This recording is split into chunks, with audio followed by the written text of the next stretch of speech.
Hi kids, I'm Julian. Haven't the last few weeks been exciting? We've had so much fun, Julian. Whether you're watching in His Kids or watching at home, we are so happy to see you today. We want you to have the best time, so make sure you shout out answers, follow the actions, and take part in all the fun. Let's shake the world with our praise and worship.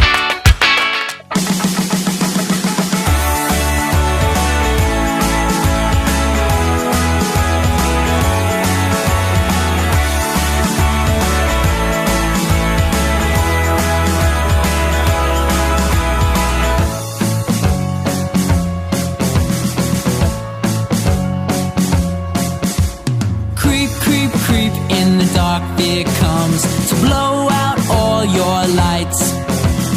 Doesn't want you telling everybody that Jesus rules all right. Let your light shine, whoa. Let your light shine, whoa.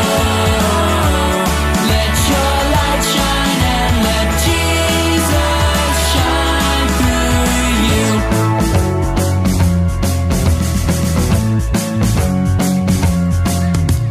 Giant fears are really small when all you see is God. Don't be afraid to stand up tall and give a great big shout. Let your light shine, whoa. Let your light shine, whoa. Let your light shine and let Jesus shine through. 'Cause I'm not scared, I'm gonna let my light shine. And you're not scared, 'cause you're gonna let your light shine. We're not scared,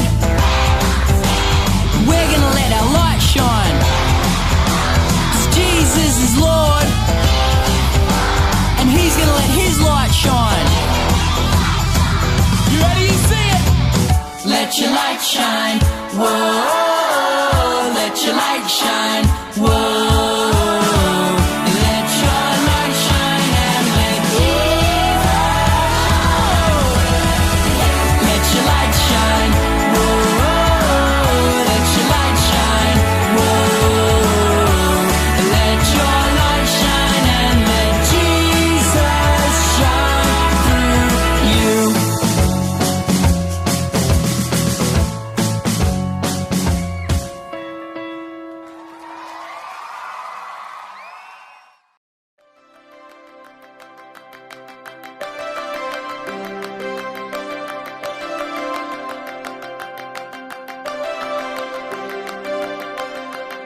No matter what I'm gonna face tomorrow. I build my life on everything you say. You turn the light on, now I see forever. The path is clearer out in front of me. I put one foot in front of the other, keeping my eyes on you. My life following Jesus, I trust you, I trust you. As the world shakes and things break, you are my rock, my everything. As the world shakes and things break, you are my rock, my everything. As the world shakes and things break, you are my rock, my everything. As the world shakes and things break, you are my rock, my everything.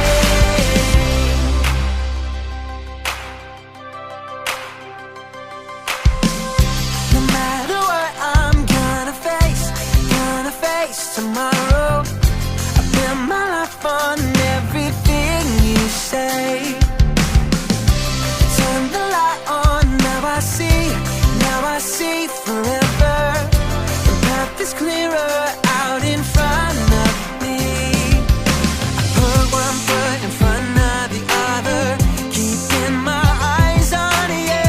My life following Jesus, I trust you, I trust you.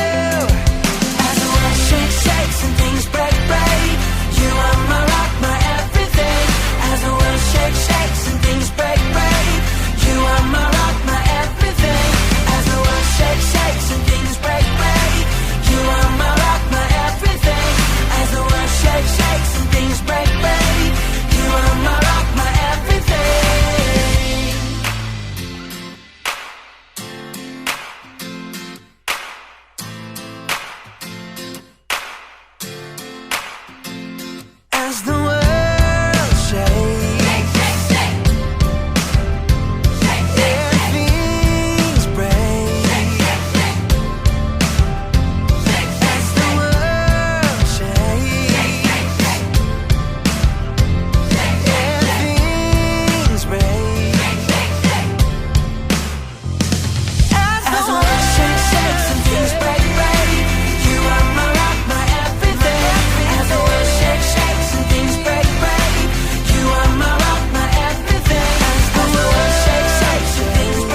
Sanibona nibangane emakhaya. So ibese sinamhlanje itholakala uGenesis 15 uverse 5 to 6. Ngiyaphinda futhi uGenesis 15 verse 5 to 6 ufunda kanje.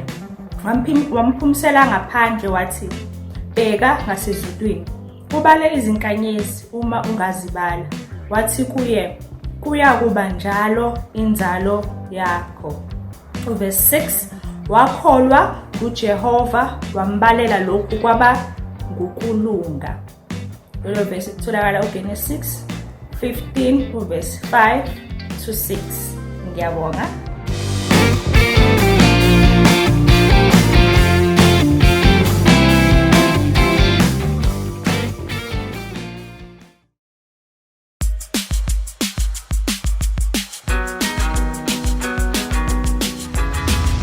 When Abraham was old and his son Isaac was grown, Abraham wanted to find a wife for Isaac. He said to his servant, "Go to the land of my relatives and find a wife for my son." The servant agreed to go. He took with him 10 of Abraham's camels and all kinds of gifts. When he got to the land, he went to a well. It was evening, and he knew the women from the town would soon come to the well to get water. The servant wanted to find the right wife for Isaac, so he prayed, "God, help me find a wife for Isaac. I will ask a girl for a drink of water. If she is the one Isaac should marry, let her also give water to my camels." When the servant looked up, he saw Rebekah. She was beautiful and had never been married. The servant asked her for a drink of water. "Drink," she said. "I will also give water to your camels." Abraham's servant watched Rebekah. When the camels had enough water, the servant gave Rebekah a gold ring and 2 bracelets. "Whose daughter are you?" he asked.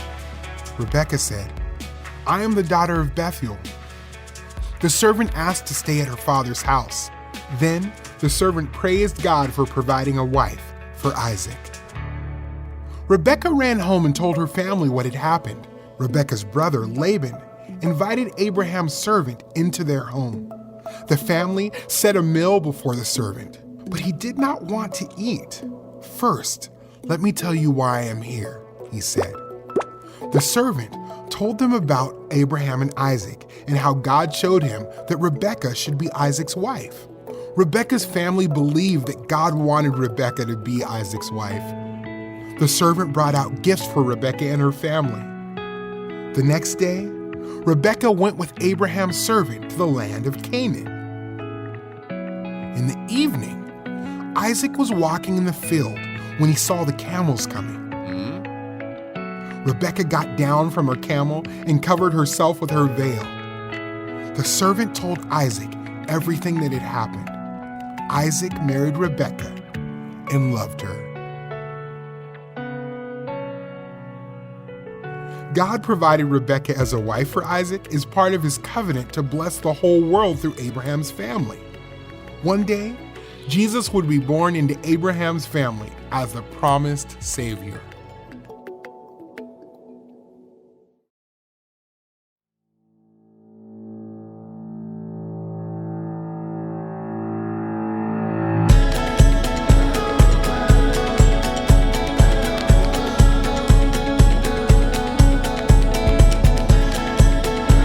Sanibonani nonke emakhaya, ngiyathemba ukuthi ngiyaphila, nami ngiyaphila futhi senginethemba elikhulu ukuthi sesizobonana maduze.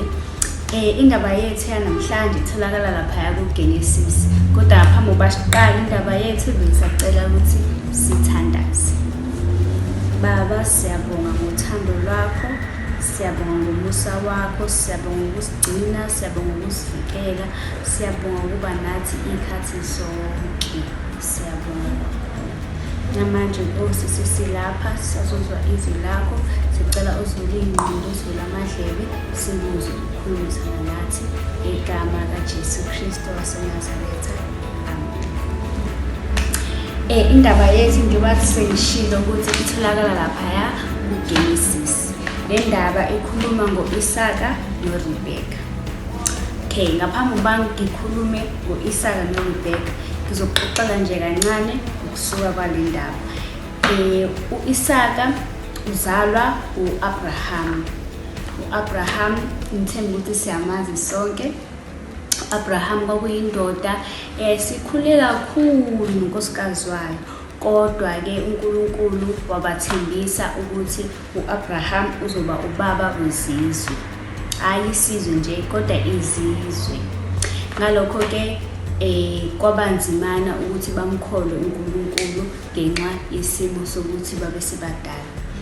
U-Abraham wamkholwa-ke uNkulunkulu, futhi uNkulunkulu wasigcina isithembiso sakhe. Wayethe uzoba nendodana, nangempela yaba khona indodana. Ubani indodana? Uyena u-Isaka. Esekhona u-Isaka, kwafika isikhathi la u-Abraham esemdala khona kakhulu. Yisona lesi sikhathi-ke lesi sibheka khona indaba yethu yanamhlanje. Ngalolu suku u-Abraham wabiza inceku yakhe ukuthi ize kuyena izombona, ngoba wayenesicelo esithile. Yafika nangempela inceku yakhuluma no-Abraham. U-Abraham wabeseyicela-ke ethi ucela ukuthi iyotholela ingane yakhe u-Isaka unkosikazi. Wamyala ngokuthi angamtholeli unkosikazi la behlala khona, kodwa acela ukuthi ahambe ayomtholela la ephuma khona u-Abraham. Wayengafuni ukuthi indodana yakhe ishade khona la eKhenani. Yavuma-ke inceku, yathembisa ukuthi izokwenza njalo, izohamba iyofuna unkosikazi ifunela u-Isaka. Yaba nombuzo ukuthi-ke Nkosi, ngizokwazi kanjani ukuthi umuphi unkosikazi akumele ngitholele u-Isaka? Amtshela u-Abraham ukuthi uzokhuleka, uNkulunkulu uzokukhombisa indlela. Amtshela u-Abraham ukuthi uzokhuleka, uNkulunkulu uzokukhombisa indlela. Waphinde wambuza wathi, mengavumi unkosikazi ukubuya nami ngenze njani? Wamphendula u-Abraham wathi kuzokwenzeka ngendlela kaNkulunkulu, ngoba uNkulunkulu amthembile. Owathembisa kuyena kudala, namanje usathembekile futhi usazothembeka. Isizohamba-ke inceku yathatha amakameli 10 yase yaqoqa nezipho. Phela yayifuna ukuphathela umakoti ka-Isaka izipho futhi nabaphuli izipho. Yahamba-ke indlela ende, yathi sifikile khona kwakusekuyintambama, futhi kwakuyisikhathi esiright lesi, ngoba kwakuyisikhathi lapho khona amantombazane ahamba ayokha amanzi emthonjeni. Nangempela ifike inceku emthonjeni, ifike ikhuleke kuNkulunkulu, ithandaze ithi, Baba, ngicela ungisize ukuze ngizokwazi ukubona kahle ukuthi umuphi unkosikazi ekumele ngimkhethele u-Isaka. Unkosikazi kuzoba uyena, ngizofika ngicele kuyena amanzi angiphuzise, ngaphezu kwalokho aphuzise namakameli ami. Ethe ngakoqeda ukuthandaza, aqhamuke uRebeka. uRebeka wayintombazane enhle futhi wayengashadile. Mefika babingelelane, mase icela amanzi inceku. Nangempela uRebeka ayikhelela amanzi ayiphuzise. Mase eqeda ukuphuza athi ngizophuzisa namakameli akho. Ewathula yabuka inceku uRebeka, nangempela waphuzisa amakameli. Kwaba yileso sikhathi-ke lapho khona inceku ibona ukuthi uyena ngqo umaqondana. Nangempela inceku yajabula, yabuza uRebeka ukuthi uzalo bani. uRebeka-ke wachaza ukuthi uzalo bani. Yajabula kakhulu inceku, yacela ukuyovakashela abazali baRebeka. Ngaleso sikhathi inceku yakhipha amabhengela, yakhipha namacici, yapha uRebeka lezi zinto. uRebeka wajabula, wagijima wayekhaya eyobaxoxela ngento eyenzekile. Bafika inceku ihamba nezinye inceku bephelezelana befika bamukelwe ubhuti kaRebecca ukuthi bengangena bahlale. Kusenjalo kube isikhathi sakusihlwa lapho belungiselwa khona indawo yokulala nakho konke-ke kwabe isikhathi sokuthi badle. Isikhathi sokudla sesikhathi ukuthi badle, inqabu incike ukudla. Ithi ngaphambi kokuthi idle icela ukuthi ikhulume indaba, isho nezizathu sayo sokudla. Kwathi sebelungiselele ukudla, sekuyisikhathi sokuthi badle, ngaphambi kokuthi idle inceke uyacela ukunikeza ithuba lokuthi ichaze isizathu sayo nesizathu sohambo lwayo. Bavuma, yaqala-ke yachaza ukuthi ithunywe u-Abraham. U-Abraham uthunywe ngokuthi izofunela indodana yayo u-Isaka umakoti. So yathi ichaza yasho ukuthi ithe isemthonjeni yamanzi yakhuleka kuNkulunkulu, yacela ukuthi uNkulunkulu amvezele ukuthi kube umuphi unkosikazi azomthathela u-Isaka.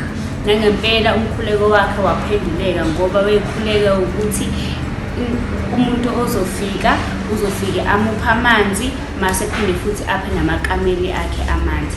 Kanti kuzoba njalo ngempela noRebecca wenza kanjalo, waphuzisa inceku amanzi waphinde futhi waphuzisa namakameli.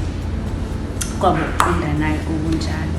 So wayesesho-ke isicelo sakhe sokuthi ucela ukuthi uRebecca ahambe nabo ayoshada no-Isaka.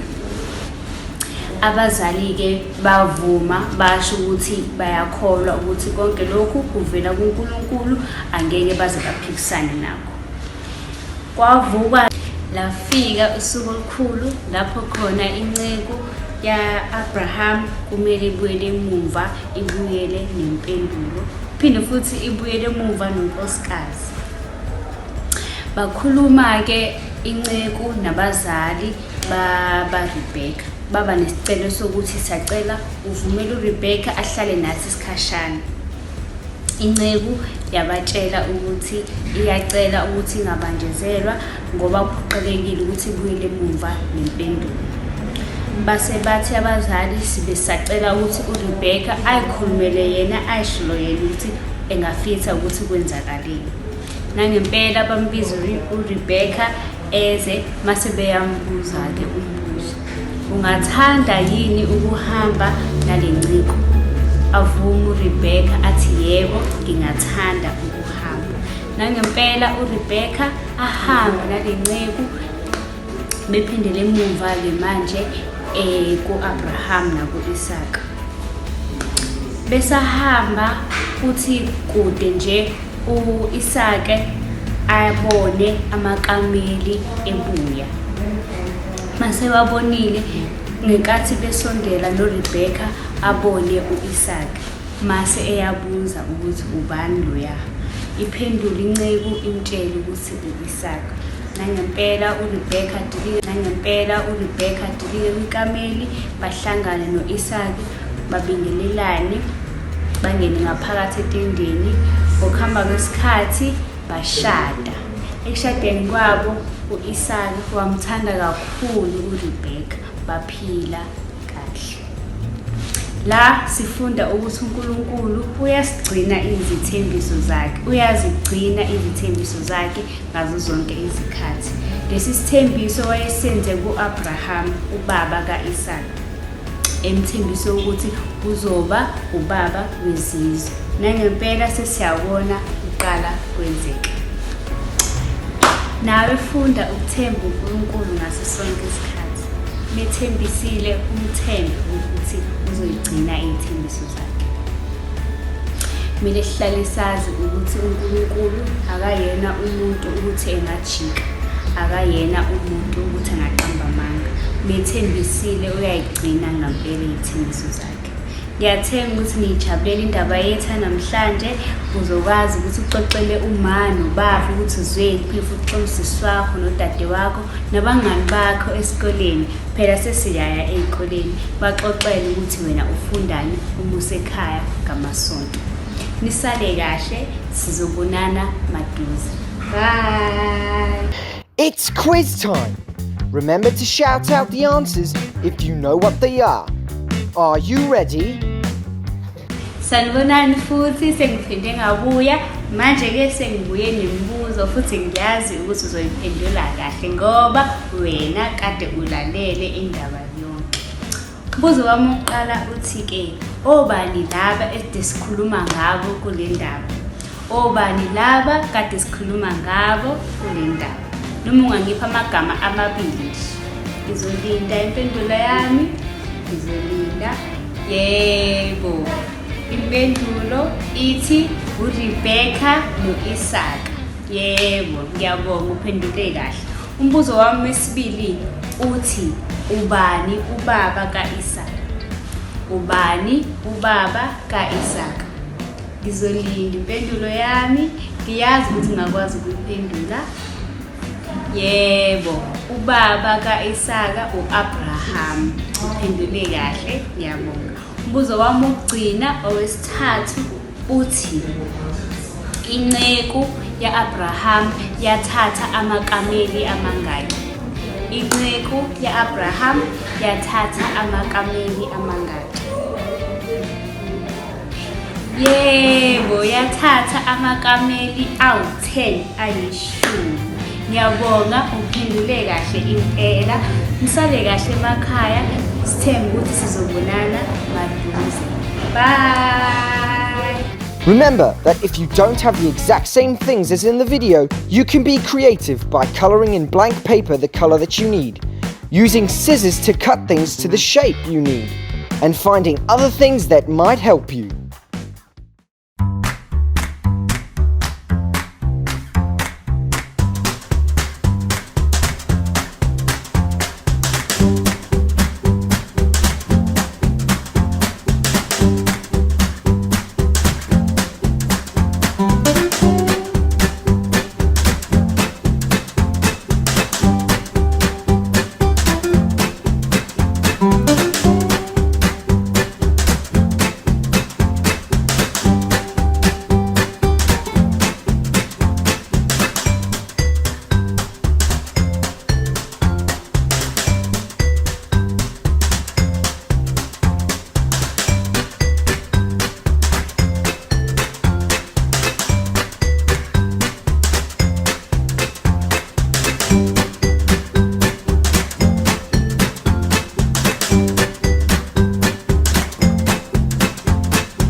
I'm loving how we are getting to know more and more of God's faithfulness.